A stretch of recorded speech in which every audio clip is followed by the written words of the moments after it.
Well, hello. Good to see you guys. Well, I can't see you, but you know what I'm saying. Um, there's a couple reasons I wanted to do this quick post. Lower my chair. One was because I want to do a quick test on this microphone. I'm trying to get the best possible quality working with live streaming on a phone and using an external mic.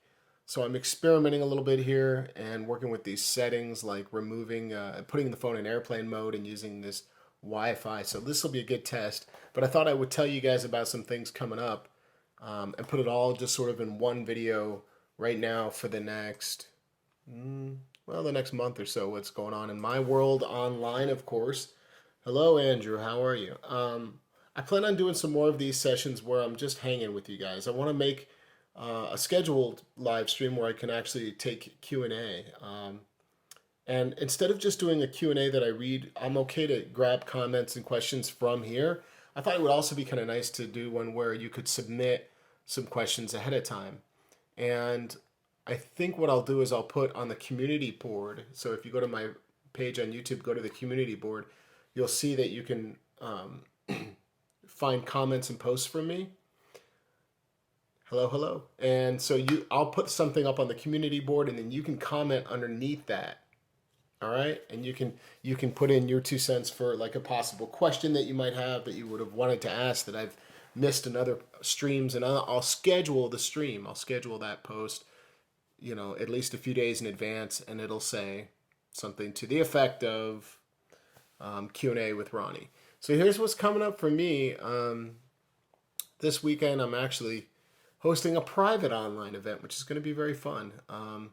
And that's the style of that private online event is going to become something that I might, depending on how it goes, it's kind of a test run. But I'm going to try to roll out this sort of potential small group workshops online that are capped and limited. And I'll fill you in more on that soon.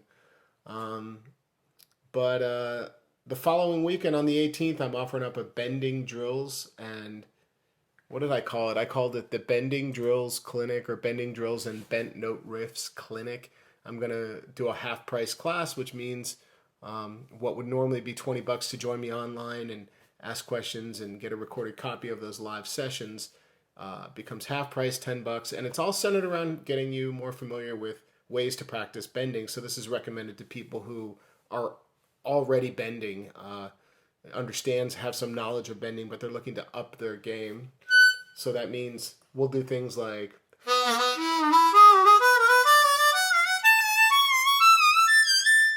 little practices like that and runs, and then we'll spend some of the time working on these cool blues riffs that engage those types of notes, these important bent notes that relate to the scales we use, like the blues scale.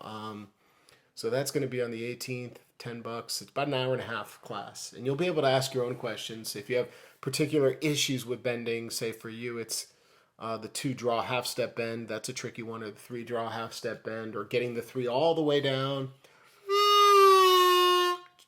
We're going to go through several angles on how to attack bends. I think it'll be fun. And then the next day on the 19th, check this out. I did a ticketed event for a house concert online that was very well attended. It was a great show. We had a great time. But I think moving forward, we would like to experiment with just offering it to the public for free on a donation basis, which means you can just use my PayPal link. I'll put that in the concert when we go live. So I'm going to try to push it through this format right here. Again, while I'm testing also the phone here, live streaming with this external mic, see if I get any interference like I had on my last session at the beginning. How's the audio sounding, everybody? Does it sound okay? Any buzzes or crackles or anything going on?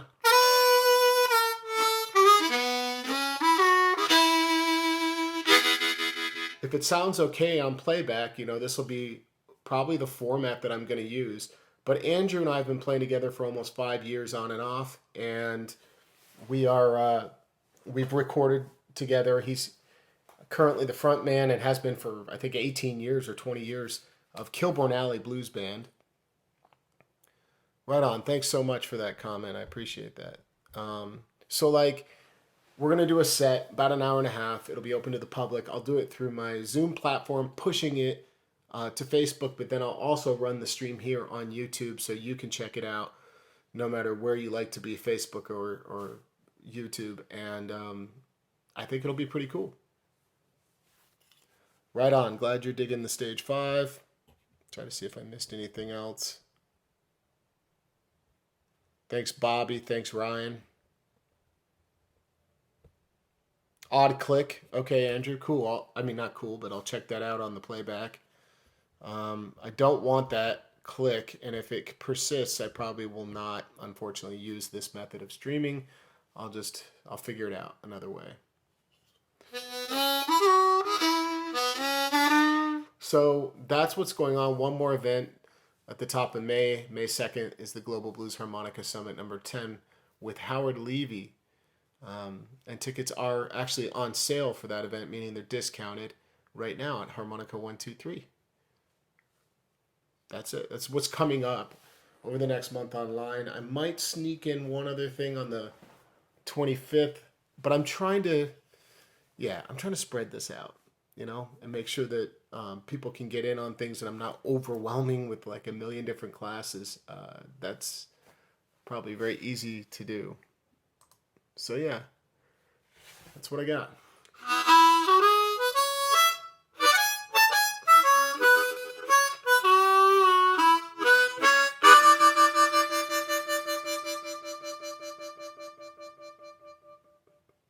That would be okay. What, to overwhelm everybody, Brian? Well, I don't want to do that, but I guess you check out the things you can, and you hang out for what you can, and then you don't do the things you can't. I'm excited to do these open shows with Andrew. We're going to shoot for every 2 weeks to do a live house concert, and he's just a tremendous musician, great guitar player, and an incredible world-class vocalist. So if you haven't checked out Andrew Duncanson, go check him out. Duncanson. Kilborn Alley is Kilborn Alley. What else? Muddy Waters had his 104th or 5th birthday yesterday, so we did a small tribute to Muddy by doing a bunch of his songs. That was completely Andrew's idea, and that was a load of fun. Maybe I'll edit the clip that I grabbed, the recording from our show, and put at least 1 or 2 songs up here on YouTube just for your viewing pleasure, so you can kind of get a taste for what we sound like, what we do together, and what Andrew's all about. It sure was good to be able to make some music at a time when there's no way to go play a gig right now. This would be the beginning of like the crazy, travel time, going to do festivals, gigs, workshops, and events around the U.S. and elsewhere. So, yeah. Oh, thanks for bringing that up. Somebody says, Mary Beth says, if we have your advanced at bending, would you be teaching more on that bending class? Do you recommend the new class too? Yeah, so it is going to be a lot of that. Hey, thanks, Brian. It is going to be a lot of recap from the advanced bending. I'm going to add a few new things to it. And even, I would say, stealing ideas from the pattern recognition lesson, if you guys have that. But the difference is that you'll get to hear me go through them live and ask your own questions. And again, I'm going to try to come up with a couple new angles that sort of, bring some new light to these exercises. I've got a few new ones that I've never put out there. But we're going to do things like targeting, how to move a bend in different ways, staccato versus legato, how to target individual bends, how to land on a bend in pitch. What are the exercises that I do to get good at that? Those types of things.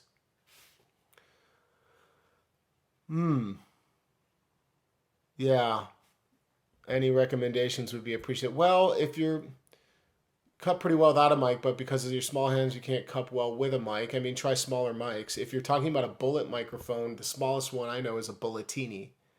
It is very small, so that'll be a very small mic. I don't know how else to say it. Read about it, do some homework. But if you're talking about stick mics, that's a whole other world. That's probably not an issue. But in a bullet mic world, the Bulletini is the smallest, and the new Hohner harmonica mic which I don't have in front of me right now, but I forget what it's called, the Harp Blaster, I think. That's a small shell too, slightly larger than a Bulletini, but it's a really nice one, and you can see me demo it here. Shaker has a retro rocket. All right, cool. So there's a couple ideas. If you're running into that thing where you can't get the good cup, consider the fact that even some people that I know with relatively smaller hands can get a great cup going on if they work on a little bit of technique. It goes a long way. So I get there's a limitation to that if your hands are much smaller than the average person's hands, but there's a lot you can do to adjust how far out, for example, you hold the mic. If this mouse were my microphone, instead of holding it up here, consider how far getting it just the edge of this second finger and the pinky, and that's it. Just to make sure you're not overusing your hand to where there's no room for the harmonica to have space between the microphone and your hand. So there's technique for that. People, I don't think the average player realizes just how much technique there is. Hey Shane, that's a good idea. Do one on Little Sonny and so Little Sonny is a killer player. Yeah, that's a good idea. A Little Sonny class. I got a whole bunch of ideas. It's hard to narrow it down sometimes. But yeah, that's a good one. Um, so that's all I got. In fact, I need to run soon to go do a lesson here coming up.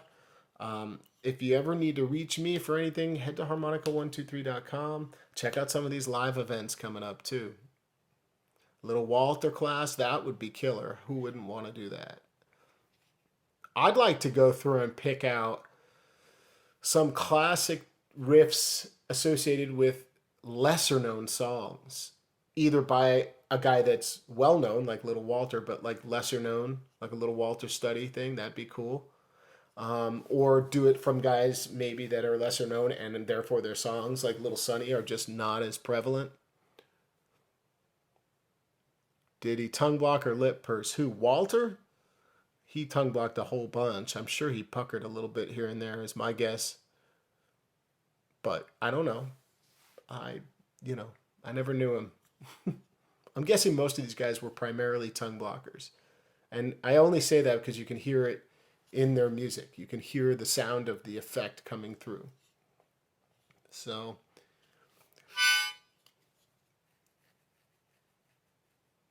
yeah, Creeper Returns. It's just such a cool tune in the key of B major, right? Or it's got some minorish chords going on, but you play it on as if it's approachable, very approachable. He plays it from the blues scale, just playing the major, not minor stuff. He's so good at playing exactly what fits for the song. I think that's what I love about Little Sonny. Yeah, I mean, Roller Coaster is a really well known song, but it's a tough one. And there's a bunch of these that would be good, I think, song studies. But really, if you're going to do a song like Roller Coaster, that's one class. And really, you probably wouldn't even get through the whole song if you wanted to do it the right way. Best way, in my opinion, there's two ways to go about a song study. One is to go through it with the intention of just getting the whole song down, note for note. The other is to go through it and pick portions of it and hyper-analyze. And then you're not only trying to get it down note for note, but you're really analyzing the nuance of what's happening and just digging in as hard as you can to a section of the solo. And that could mean 30 seconds or a minute or whatever, but you're really trying to micro-analyze. And then Kim Wilson would be good. So, I like doing the approach where we extract a couple ideas. Like the Taj class was a bit overwhelming, to be honest. Less is more phrasing, improvisation tips. Right on. Thanks, Augustine.